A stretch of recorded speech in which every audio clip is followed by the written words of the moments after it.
Aujourd'hui, je vous présente une recette qu'on ne trouve nulle part. Elle est un peu plus technique que les autres, mais vous verrez, c'est vraiment pas insurmontable. Elle est pour tous mes petits flexeurs, mes gros baisers là. Je suis trop content. C'est une recette ultra simple avec du whisky, du sirop d'érable, de l'angostura bitter.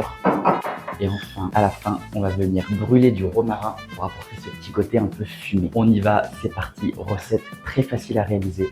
On va venir ajouter des glaçons dans notre verre. Pour commencer, une bonne quantité. Et ensuite, on va venir faire brûler un brin de romarin ou de thym. Moi, je préfère le romarin, mais le thym fera parfaitement l'affaire avec un chalumeau. Ce qu'on veut, c'est que notre brin de romarin fume bien de la sorte.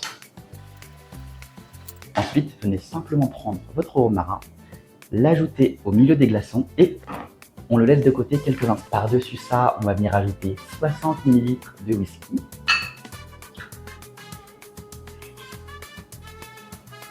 « 10 ml de sirop d'érable. Et enfin, on va venir ajouter 3 traits d'angostura bitter. Et voilà, notre cocktail est prêt. Il n'a juste besoin d'être remué à la cuillère. Et je mélange, je mélange, je mélange, je mélange, je mélange, je mélange, je mélange. Notre verre est prêt. Je vous laisse avec le visuel.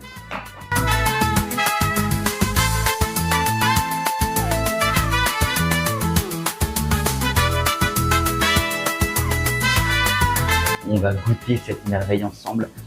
Ça, c'est un cocktail qui change, qui va impressionner vos invités.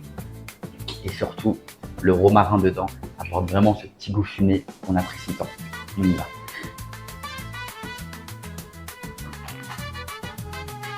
Alors, c'est un cocktail très puissant, mais le sirop d'érable va vraiment casser la puissance du whisky.